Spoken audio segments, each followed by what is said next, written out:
অসম তথা উত্তর পূর্বের জনপ্রিয় কণ্ঠশিল্পী জুবিন গার্গ আর নেই। শুক্রবার দুপুরে সিঙ্গাপুরের একটি হাসপাতালে শেষ নিঃশ্বাস ত্যাগ করেন তিনি। মৃত্যুকালে বয়স হয়েছিল 52 বছর। নর্থ ইস্ট ফেস্টিভ্যালে অংশ নিতে সিঙ্গাপুর গিয়েছিলেন শিল্পী। সূত্রের খবর, শুক্রবার দুপুরে স্কুবা ডাইভিংয়ের জন্য সাগরে যান জুবিন।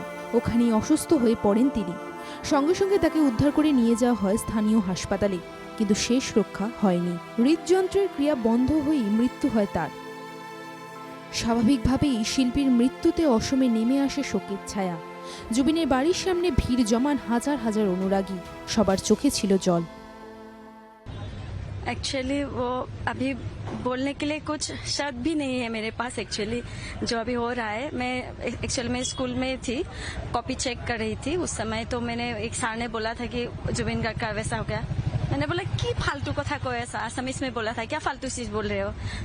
सच में मैम, सच ये नहीं हो सकता है, ऐसा नहीं हो सकता है। मैं पूरा रोने लग गई। फिर मैं मोबाइल में देख गई, मेरा 2-3-4 मेरा वो वहाँ पे मेरे दोस्त है, मीडिया में काम करते हैं वो लोग, तो उस लोगों को फोन किया है। उस लोगों को फोन करने के बाद मुझे पता चला कि हाँ वो सच है।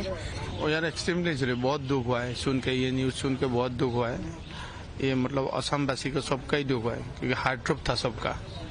सुबह ही आज उनका खबर लिया था उनका ड्राइवर से मैंने, कैसा है क्या है। 2 दिन पहले मालूम था वो सिंगापुर में है बोल के, लेकिन आज ये न्यूज सुनने के बाद मैं घर में नहीं रुक पाया, जल्दी आ गया यहाँ पर। জুবিন আমাদের মধ্যে আর নেই, এ কথা অনেকেই বিশ্বাস করতে পারছেন না।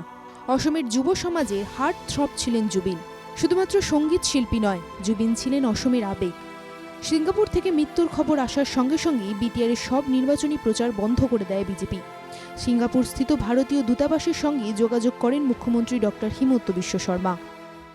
মই এইমাত্ৰই ছিংগাপুৰৰ ভাৰতৰ ৰাষ্ট্ৰদূতৰ লগত কথা পাতিছিলোঁ। তেওঁলোকে যোগাযোগ কৰি আছে অটোস্পাই বা পোষ্টমৰ্টেম লাগিব নেকি। যদি পোষ্টমৰ্টেম লাগে তেওঁলোকে আজি কৰিব, তেতিয়া অহাকালি সন্ধিয়ালৈকে আমি জুবিনক ঘূৰাই আনিব পাৰিম, উভতাই আনিব পাৰিম।